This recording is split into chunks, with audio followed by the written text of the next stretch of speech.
Good morning, everyone, or afternoon, finally. Afternoon. It is a beautiful day outside, and it's a beautiful day. And it's a beautiful day to be at ELKR Rotarian. Thank you all for being here. I'm so glad to see smiling faces on this middle March Pi Day.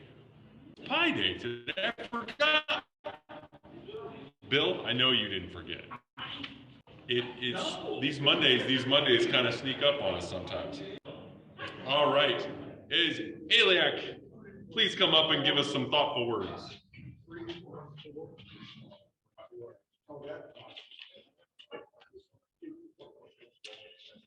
Good afternoon, everyone.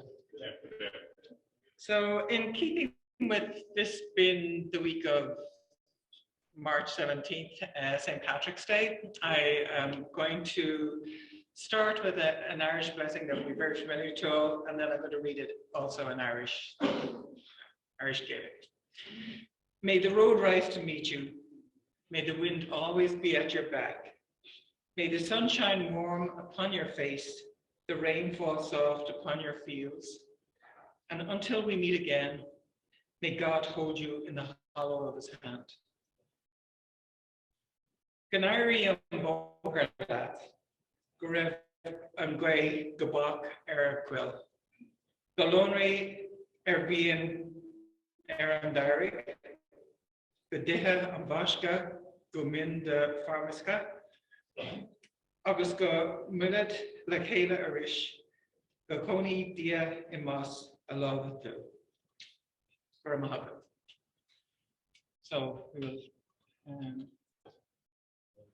I pledge allegiance to the flag of the United States of America and to the republic which stands one nation under God, indivisible, with liberty and justice for all. before we test. Truth is fair to all concerned. Will it build goodwill and better friendships? Will it be beneficial to all concerned? Thank you.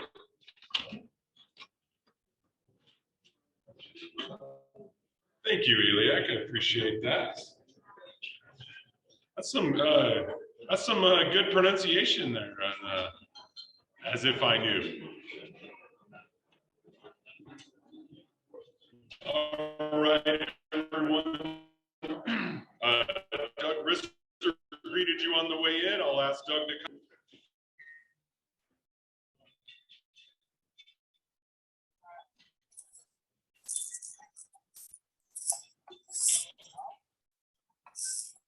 Good afternoon. Pleased to have a number of guests today. Larry Knight brought a guest.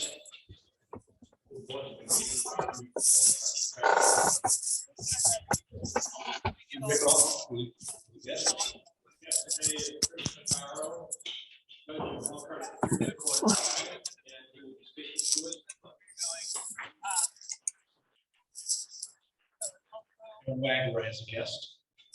I'm pleased to have Frank Rosella with me. He is a colleague of mine on communications.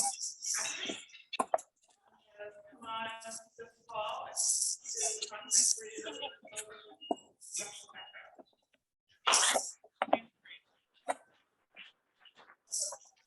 Julie Cotton has two guests.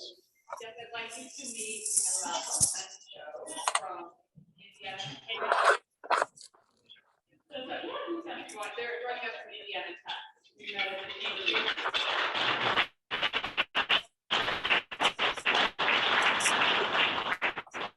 the welcome. We hope to see you again. Excellent. Thank you, Doug.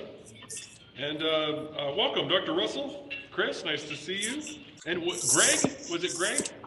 Frank, excuse me, Frank, Noel, and Joe. Excellent. Welcome. Glad you're here. If anyone has any announcements, please work your way up here. And while they're doing that, I'll just make sure and announce that, remember, our grant applications are due April 1st. So a couple of Fridays away. Share that with your not-for-profits that you're aware of, but we have the donations committee grants available on the website. They are due April 1st. May 20th and 21st is the district conference. Plenty of time to get registered. It is at Notre Dame, and registration is available online. You can check that out. Join me. I would love to have you over there. Standing invitation always. If you need help getting onto Club Runner, please let me know. I have the ability to reset your actually, if you've forgotten your username, I can reset that for you, or create whatever you want. If you want to be insert clever Rotary name, username here, you can do that, and I can also reset your password. So it's really important that you're able to get on there and find the folks that you're looking for if you need to. I'm going to tell everyone in the room, because I've already told everyone online, our connection is really unstable today to the room. So I might just have to glitches here in person, because that's pretty much what they're probably hearing online. So if I need to, I might jump up here with my phone and do some recording. It would probably do a better job of doing that at the moment. So just be aware of that. And upcoming meetings, Jack Smith. So next week, really very important that you RSVP. If you have not, and if you haven't done it and you want to let me know today, shoot me a text, come over, say you want to join. We're trying to get our final numbers in so we can plan for both lunches and seating. Next week's meeting again is at the Jack Smith Collection, JBS, and that is up at the Aero Park there at City of Elkhart's plane place where they take off. Oh, it's happening again. Monday words hard. Let us know. You'll get specific directions if you haven't been there before. Jack's gonna talk to us about gasket tape, and it should be very interesting to learn more about that and how things are doing in this economy. Also on March 28th, we've got Jeff New, fellow Rotarian, coming and talking about their big anniversary that they have. This week, there's no meeting for morning, March 17th, and I think that's really because a bunch of them are just getting started drinking really, really early on Thursday morning. So if you can join them in spirit by doing that. And Julie, what do you got for us? Happy Monday, everyone at Rotary, both online and in person. Just an update, we have a lot of fun social things coming up through the spring. Thank you to everyone who's registered online through Eric's link or at our website. You can click on the events and register for the South Bend Cubs game. We have over 40 people RSVP'd and paid for that already, so congratulations. We have seating for 50. Once we fill the 50 in this week, we have an extra 50 that are just kind of down the way from where we're going to be. So you're not too late to grab the suite. Thank you to Tom Shaw for his support in getting us ready behind home plate. And then up and coming, we have a suggestion in April to go and see, Doug, remind me of Dave Bennett, is that right? Dave Bennett is playing at the Goshen Theater, and Doug has generously offered to host us at the Exchange. He can handle about 15 to 20 people prior to that concert event. So that will be an event that I will load into Club Runner soon. We also have Arsenic and Old Lace coming up in May. And then you can be looking forward to a women's self-defense course as well, either at the gardens or in the parks with Jameson. So lots of fun social opportunities for us to gather together. If you are someone who indicated interest in hosting a club dinner at your home, I will be connecting with you this week to gather specific dates and times and parameters that you would like around that. Some people want more smaller groups, their homes maybe they want it to be more intimate. That's fine. That will be a club sponsored thing. It's not open to everybody, but it's your home. So you're welcome to determine what are the parameters of that. And I will be reaching out to set those details up and then make announcements in the future. Thanks, everyone.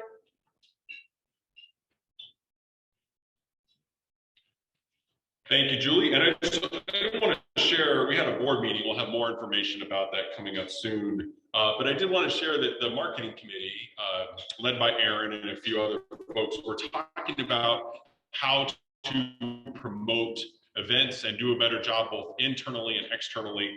And one of the big keys for that was working within our own not-for-profits and organizations within the club to help promote us a little better. So we're going to be doing some of that on social media. They're working on some of the parameters of that right now to make sure we just don't get a complete free-for-all, but know that there will be opportunities to get those things shared. And Julie, thanks so much for getting these and just encouraging people in a lot of different ways to get together. So some of these can really be easy, and some of those are just looking across the table and inviting someone over to lunch for coffee or invite somebody to dinner. That's what we're trying to do a little bit more of, is just getting folks in touch with your fellow members. That was something everyone expressed an interest in doing, and there's just a whole continuum of how that can be done. So just continue to look for those opportunities, and if you have one, let us know. I also want to mention a service project that I know it's Tom MacArthur, are you here? Tom, did you say I saw only that you're thinking of a date, but maybe we should have everyone put a soft hold on their date for the County Road 6 cleanup? It was in April, and I'm trying to stall enough to get your mouth empty. April 16 or 23rd. So if you want and are thinking about those, or if you've got one of those available, please put that on your calendar. We'll have more coming up soon. And then in May, everyone's maybe you haven't heard of Girls on the Run. That's an organization over in South Bend. It's we had a speaker, I think, actually at Wellfield when we did a meeting out there. They've got a 5K coming up, and the morning division has in the past helped them out with an event in South Bend doing a water station. Well, this year they're expanding into ELKR, and they're going to have an ELKR 5K on May 14th. And I told them I'd be the lead on a water station. It was hard to pass up. It's literally about an hour and a half, and maybe 2 hours total, 9 o'clock. They've got everything set up. We just have to show up and go like this. Water.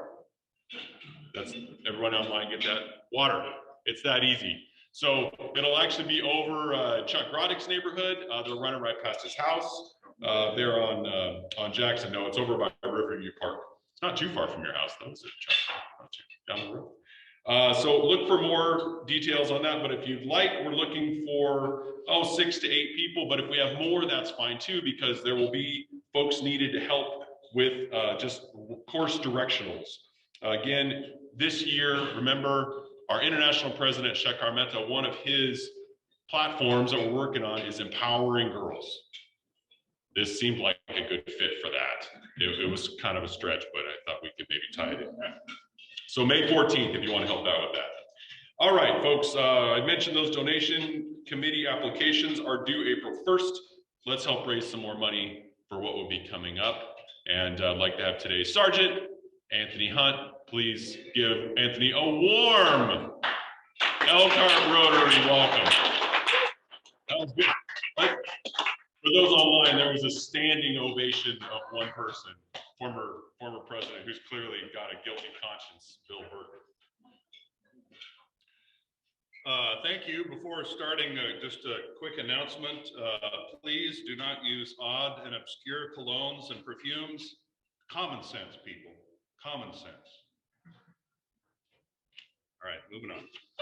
Lent began last Wednesday. I hope you got your ash in church. I was going to give up sergeanting, but I got called back in due to some sickness, so I'm giving up church instead. For those of you who designate yourself as Christian, pay $1 unless you can tell me what you've given up for yourself in these past 40 days and nights. I haven't given anything up, but I am giving. Giving? Yes, that is also part of Lent, just so you know. Thank you for the clarification. What? Since I quit going, I kind of lost sight of that, so that's good. Thank you. So do I overtalk? No, you're free. Thank you. Yeah. Anyone else? Yes. I'm giving up self-deprivation. Nice. Giving up self-deprivation. Very good. Thank you. Anyone else? For the 40th year in a row. Wow. You're really going out there on the edge. Saturday night began daylight savings time. We are on EDT for those of you now, as opposed to EST, Eastern Standard Time. That's important for several reasons, because partly only 70 countries actually follow EDT. Russia and EU do, China and most of Africa do not. What states? Arizona is one, Hawaii is the other.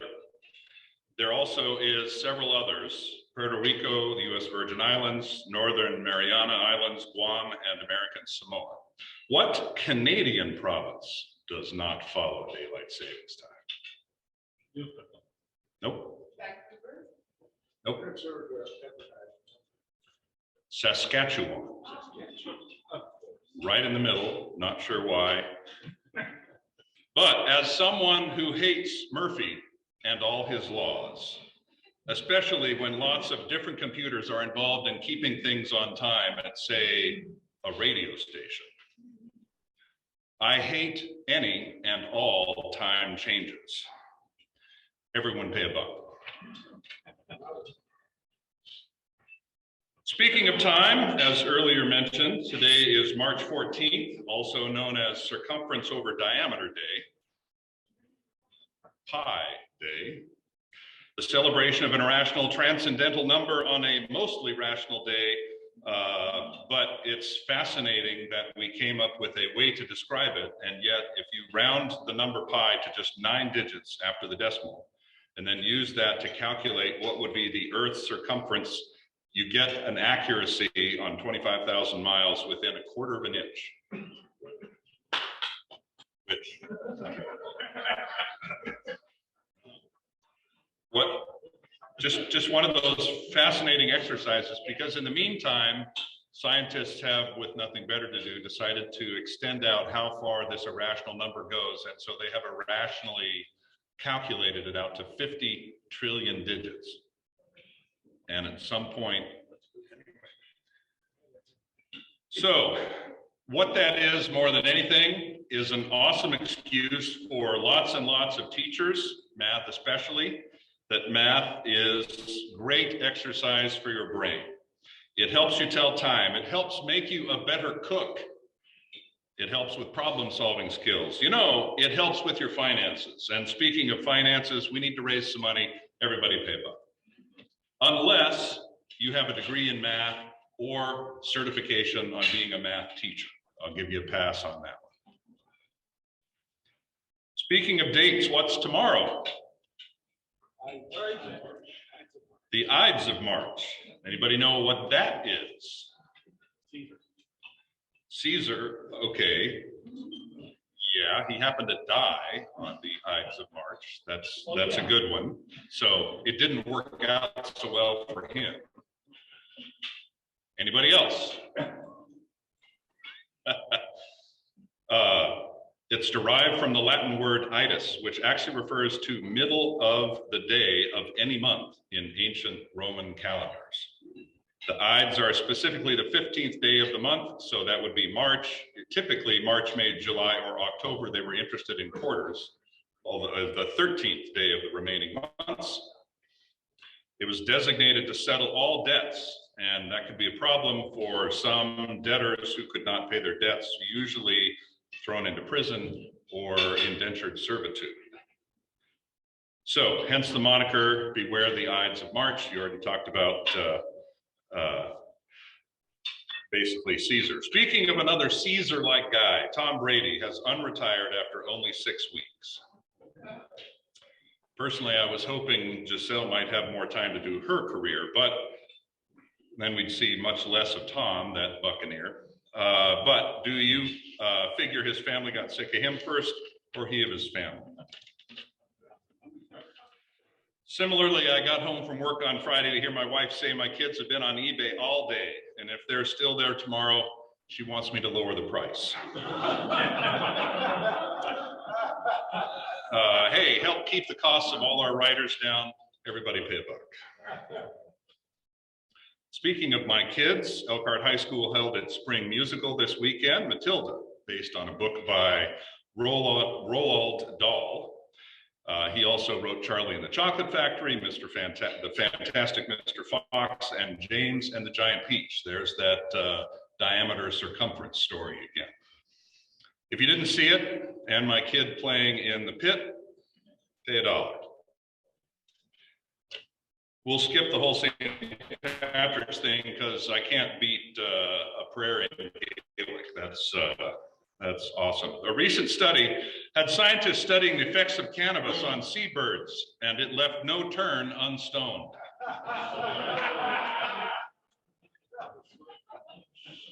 A friend just got a job in marketing with Kellogg's cereals. He says his job is raising brand awareness. And finally, never blame someone else on the road you are on because it's your own asphalt.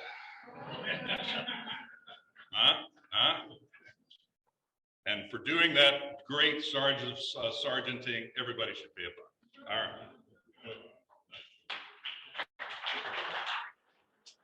Oh, good. Thanks, Anthony. I gotta say that Knights of March there, I didn't know that. So is that why tax day is on April 15th? So that would be the pay your debts day. That makes a lot of sense. That's kind of cool. The Ides of April. Okay, Bill Burton. He's standing right behind me, isn't he? You're gonna come up and introduce our guest today. Thank you.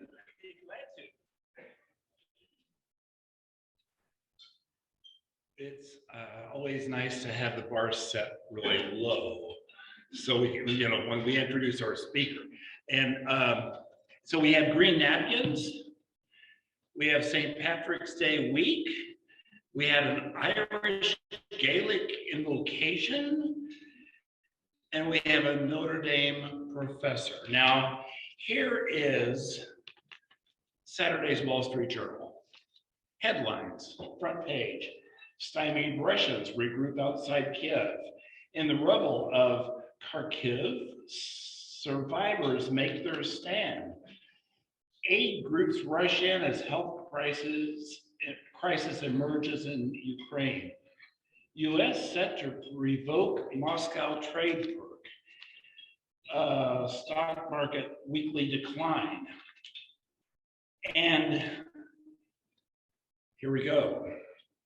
U.S. moved to sever normal trade ties with Russia, a ban on imports of seafood, vodka, and diamonds. Seafood, vodka, and diamonds. Not coincidentally, The Bachelor show was postponed along that same line of postponing vodka and diamonds. It was kind of a joke there. Here's who we have.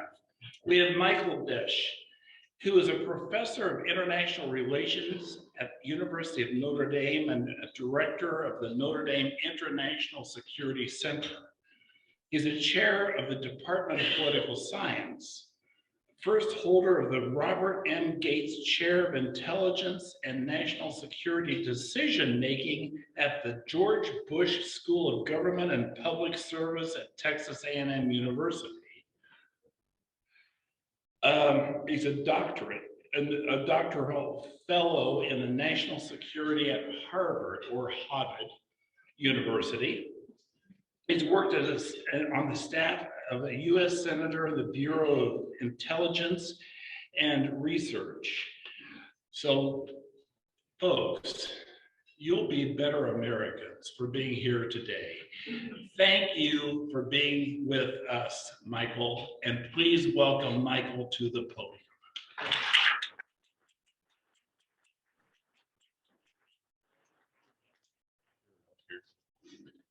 You jump in there and I will try to do this. Bill, thanks for that kind introduction.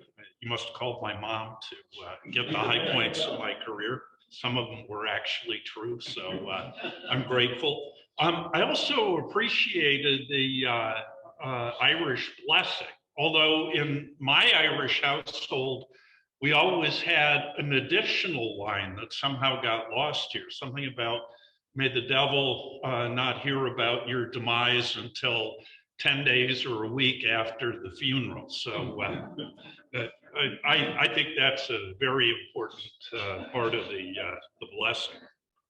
Thanks very much. If it looks like I'm glowing, it's only partially because I'm here speaking to the Rotary. Last week, I took a group of students and faculty out to the Department of Energy nuclear labs at Los Alamos and Sandia. And I felt like Homer Simpson going through one of the containment vessels of one of the research reactors. But I checked my back pocket and no isotopes came home with me. But Rotary has a very special place in my heart.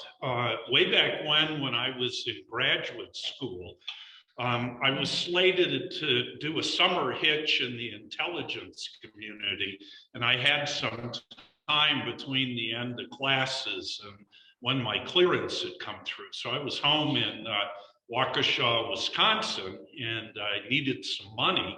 So my dad said, why don't you call Pat Buckley, a guy who owned a tree service, but he was also, like many of you, quite active in Rotary. And so I called Pat up and I said, hey, are you hiring people for the tree service? He said, well, I understand you're in graduate school and you're studying US foreign policy in Latin America. Why don't you come to Rotary next week and tell us about it?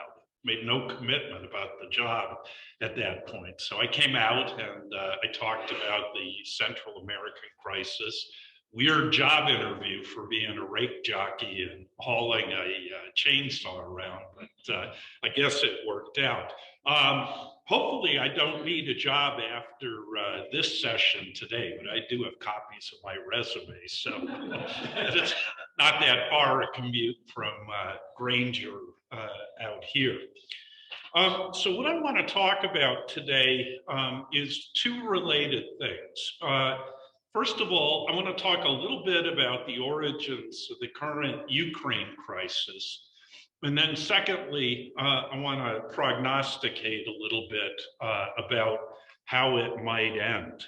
And I want to be uncharacteristically humble because I got to say, I, for one, was quite surprised that we've gotten as far down the road the crisis in Ukraine as we have. So anyhow, so keep that in mind when I give you my sense of how we can get out of the crisis.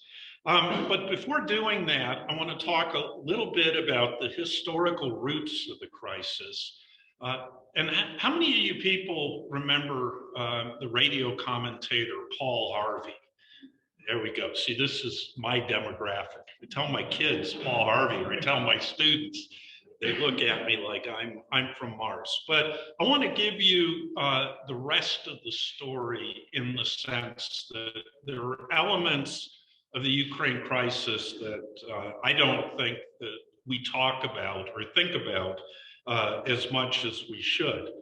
Now, my bottom line is I'm still optimistic that we can get out of this crisis without it going to World War III.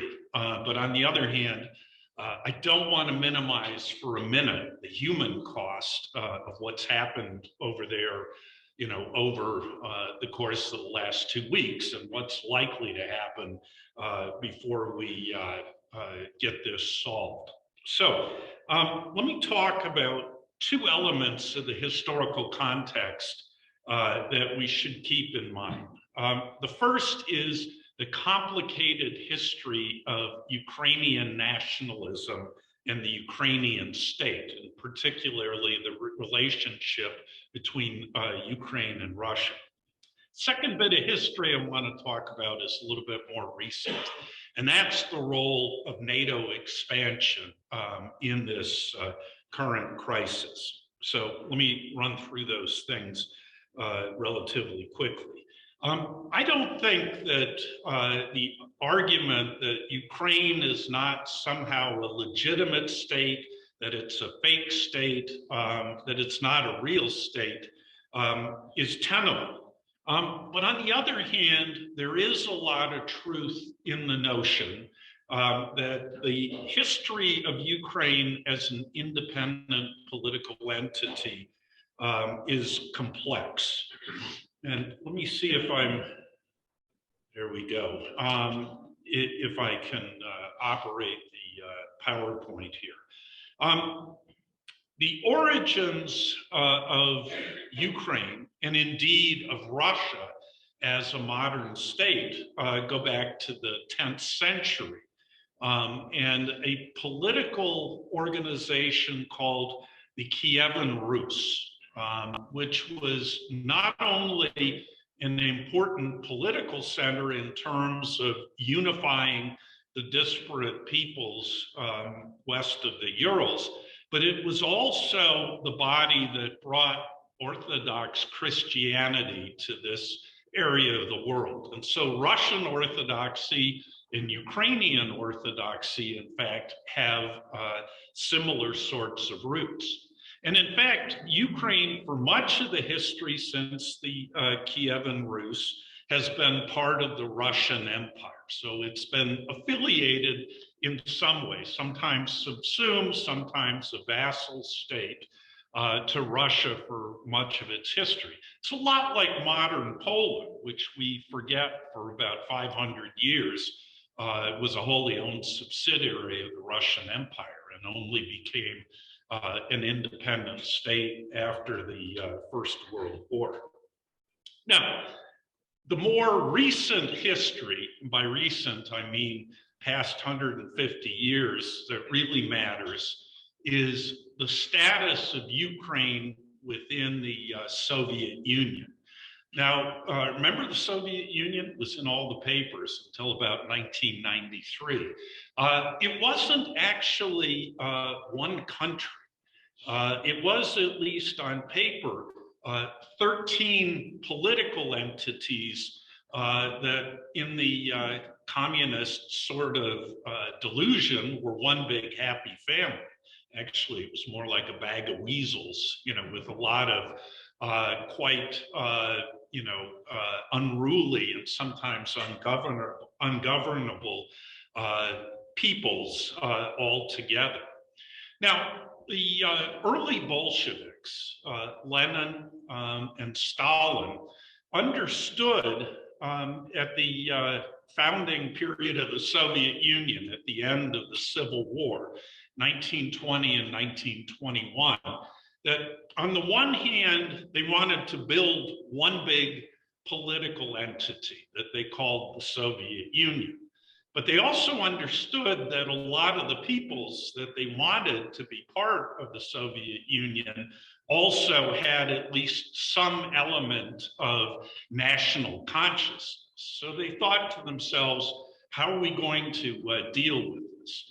Well, they dealt with it in two ways. One is they divided the Soviet Union into smaller republics, including a republic called the Ukrainian Soviet Socialist Republic. But also, if you look in, I've got to actually, if you look in Central Asian, you'll see the Kazakh People's Republic, the Turkmenistan People's Republic, yada, yada, yada. And so on the one hand, they paid lip service, a tip of the Ushanka, the Russian furry hat, to national identity. On the other hand, they were under no illusions that this was going to be a facade. And it was a facade for two reasons. One is the borders of these ethnic republics were drawn not reflecting the real ethnic or linguistic reality. And two, they stuffed a lot of ethnic Russians in these states, including the Ukraine. And that was, as the communists used to say, no accident, comrade. That was part of the strategy for maintaining the Soviet Union under the dominance of the Russian SSR. Okay. Now, the communists never thought that the Soviet Union was going to fall apart. So they didn't foresee the problems that these gerrymandered borders and presence of large numbers of Russians in ethnic republics would cause. But in fact, when the Soviet Union fell apart finally in 1993, there were a lot of Ruskies in the newly independent states. The biggest conglomeration of them, by the way, were in the Ukraine, but there are plenty in the Baltic states, for example. Estonia has probably about 25% of the population, either ethnic Russian or Russian speaking. And so that was a problem. The other thing that happened that's relevant to our talk today is Nikita Khrushchev. Remember him? He was the Soviet leader who followed Joseph Stalin. He was also Ukrainian by ethnicity. He decided for some reason to give Crimea, the Crimean Peninsula, which is a big factor in the current conflict with Ukraine, to the Ukrainian SSR. Okay, and again, Khrushchev, figured this is just an administrative thing. This will have no real implications. Of course, in effect, what had happened, what the communists did was plant 2 time bombs that were destined to explode with the breakup of the Soviet Union. It's really interesting. If you read the essay that either President Putin wrote or had ghostwritten on the unity of the Ukrainian and Russian peoples last July, he spends most of his time putting the wood to the Bolsheviks for having created this Rube Goldberg machine of a country, which was destined to create trouble. Okay, so that's one big historical thing that we need to keep in mind. Second thing that we need to keep in mind in terms of as a root of the current crisis is what I call the original sin of NATO expansion. Now, at the end of the Cold War, between 1989 and 1991, the big issue between the United States, Britain, and France on one hand, and the Soviet Union, led by Mikhail Gorbachev on the other, was the future of Germany. Germany, you may recall, as a result of the post-World War, the German Federal Republic, and then the German People's Democratic Republic. And the question was, with the end of the Cold War and the imminent breakup of the Warsaw Pact, what was going to happen to East Germany? And Gorbachev and Jim Baker, former President H.W. Bush, 41's Secretary of State, sat down to negotiate this tricky wicket. Now, you're looking at me, you're saying, Germany, where does Germany fit in all this? We're talking about Russia versus NATO, or Russia versus the United States.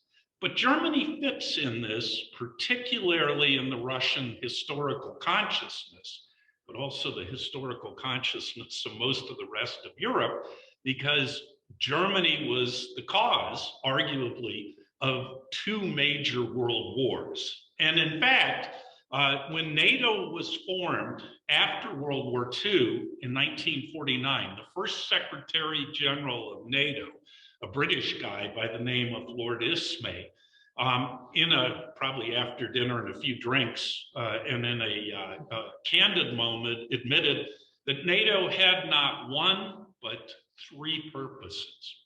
The obvious purpose, of course, was to defend Western Europe against the Soviet Union and its Warsaw Pact allies. but it had two other purposes that were equally, if not more important. Second was to bind the United States to European security. So keep the Russians out, keep the Americans in, and the third thing was to keep the Germans down. Now you might think, geez, 3 Reichs and you're out. How could Germany be a threat today? That usually kills at the Council on Foreign Relations. But it was and remains a big deal. And so the deal that Baker and Gorbachev cut, and it was only a verbal deal, was that Germany could be reunited, and East Germany could be a part of NATO if NATO agreed not to go 1 inch beyond the East German border. And Gorbachev, wasn't a fan of NATO expansion, but the Soviets, this is sort of a dirty secret, but I'm going to let you in on it. The Soviets had always been more comfortable with Germany in NATO. The United States was sort of regarded as Germany's chaperone. And so if Germany was going to be reunified with the East, you might as well include them there. Now, problem is almost immediately after this period of time, the former Warsaw Pact countries in Eastern Europe, and then once they became independent states, the Baltic states, and some of the other former Soviet republics started clamoring to get into NATO. And you can't blame them. I mean, living next to the bear, which they had done for centuries, was not uncomfortable. And so joining NATO seemed like a way to ensure their security. And in fact, beginning in the Clinton administration, the United States started moving inexorably in the direction of reneging on Jim Baker's promise. Why was that the case? Part of it is, I think we just couldn't believe that the Russians were really serious in regarding NATO expansion as a threat. After all, NATO was a defensive alliance, and it was made up of democracies, and democracies are good guys. We tell ourselves that every chance we have to say it, okay? So we were predisposed to dismiss Russian concerns on those grounds.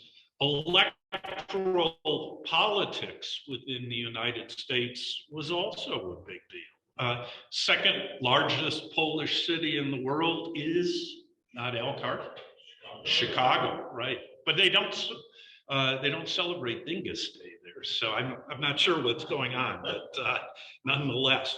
And finally, there was a small faction within the national security community that never believed that Russia would democratize, and that eventually it would be a threat. And so they saw NATO expansion as a hedge. Now, I spent a lot of time in Russia in the 1990s. It was like being in Dodge City in the Wild West. It was privatizing at a, just an incredible rate. Politically, it was opening up in a way that it never had, although in a very chaotic fashion. It was just an incredible place to be. And I knew a lot of, or had the chance to meet a lot of Russian Democrats. And in fact, I was in a very small meeting with Yeltsin's foreign minister, Andrei Kozyrev, who, by the way, now lives in Florida.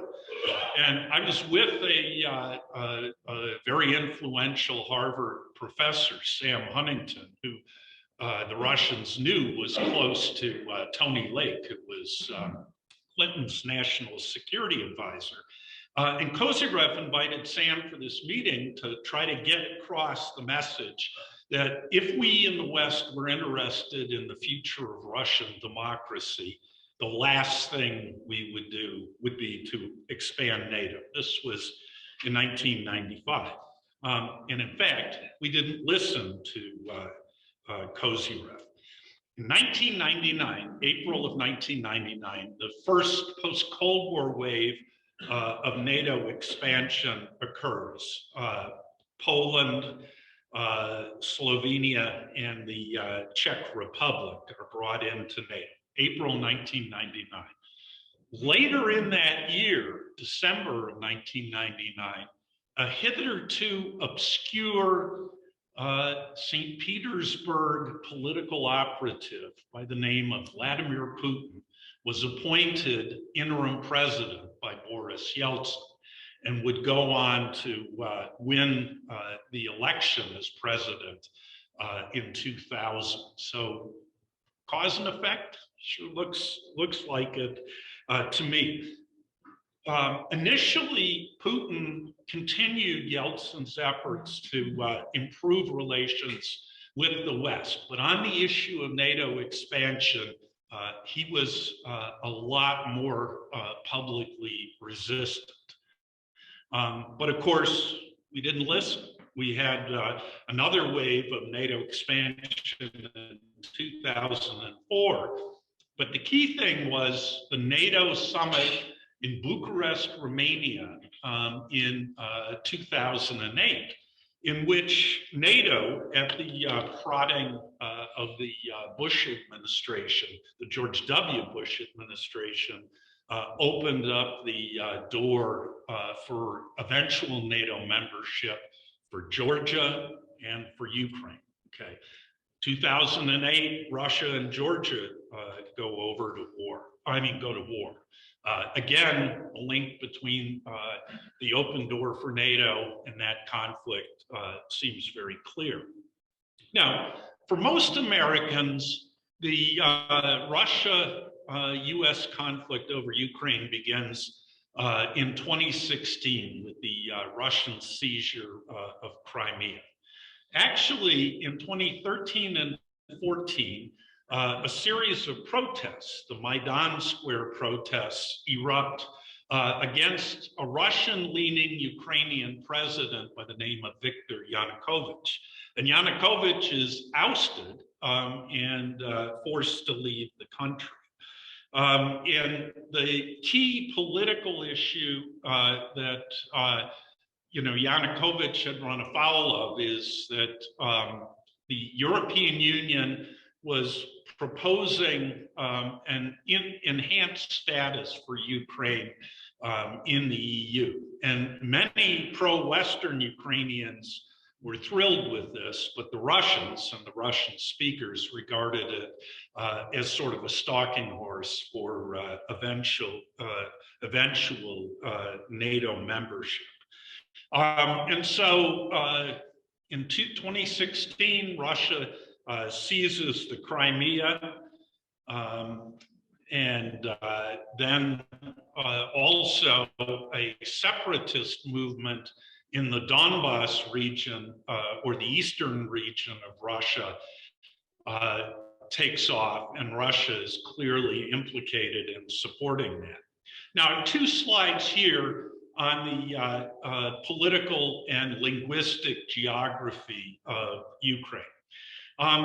Politically, we sort of measure the sense of pro or anti-Russian sentiment by the results of the 2012 election.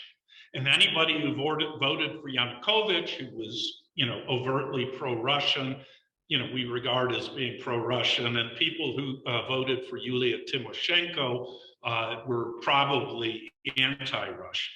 And what you could see with the dark red and the light red is that the majority Russian-leaning part of the country is in the east, in fact, in the area where the Donbas is. And in fact, Crimea was the most pro-Russian of any part of Ukraine. The percentage of people in Crimea who voted for Yanukovych was around 85%.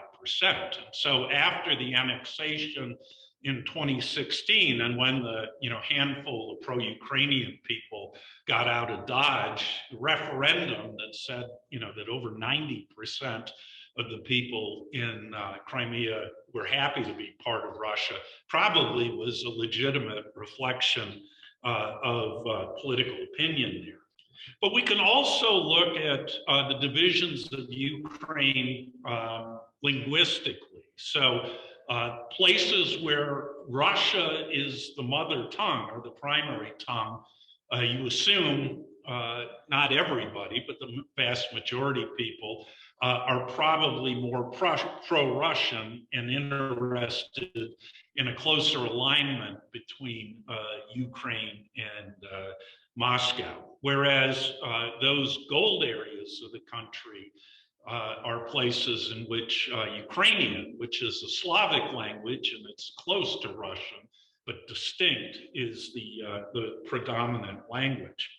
So the context for the invasion in February of this year was a period of about 8 years of increasing Western support for the anti-Russian, not anti-Russian, but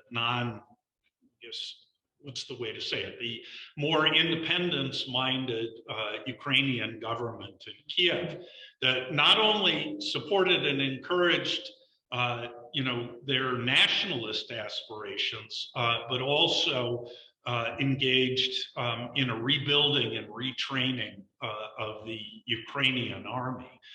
And we're seeing the results of it today. The Ukrainian army of 2022 is fighting far more effectively than the Ukrainian army of 2016, which basically lost Luhansk and Donetsk to a bunch of street gangs.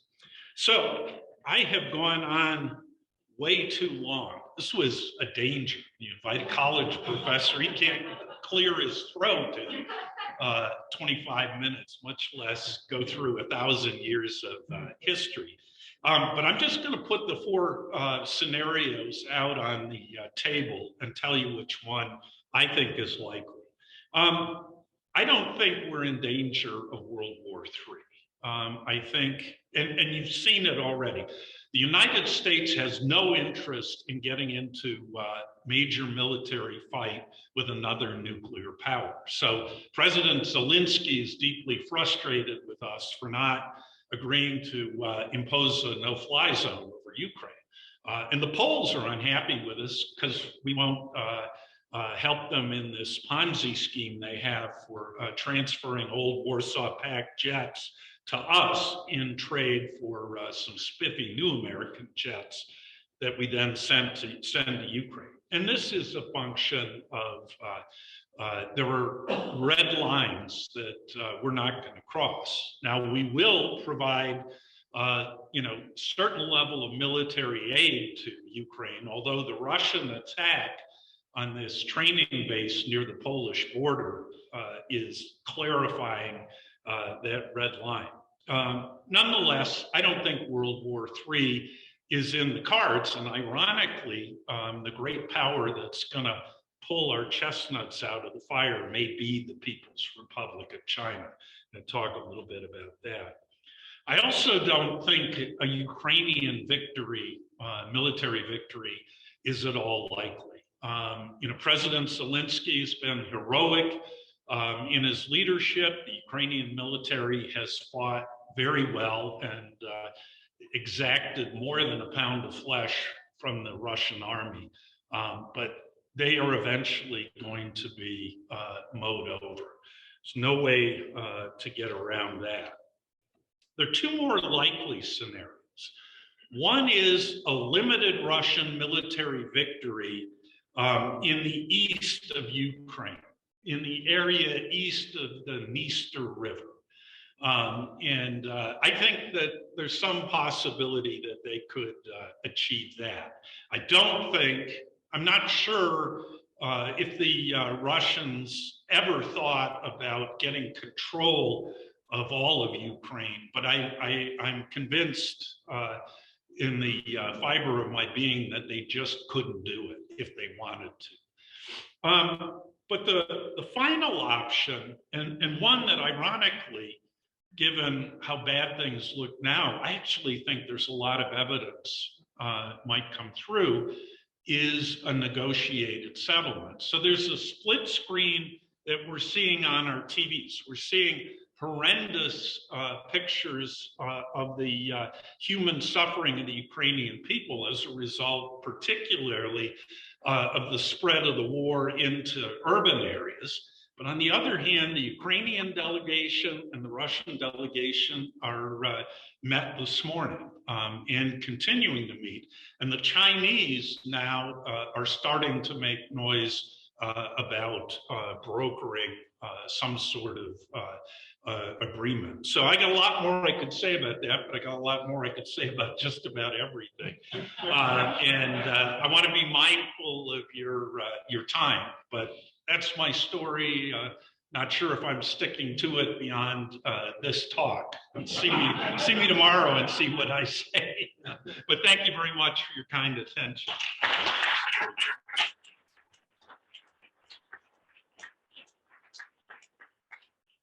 I think in light of the time, and I know some folks could stay, but others have got to leave.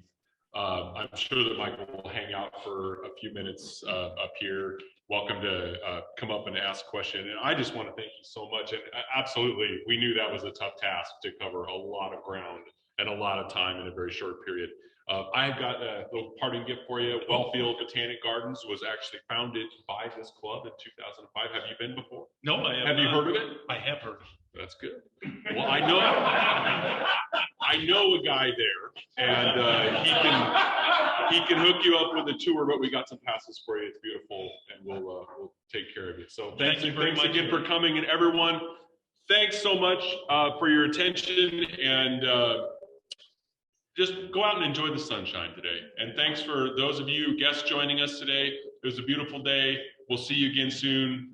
Go out and make our community a better place. Rotary's adjourned.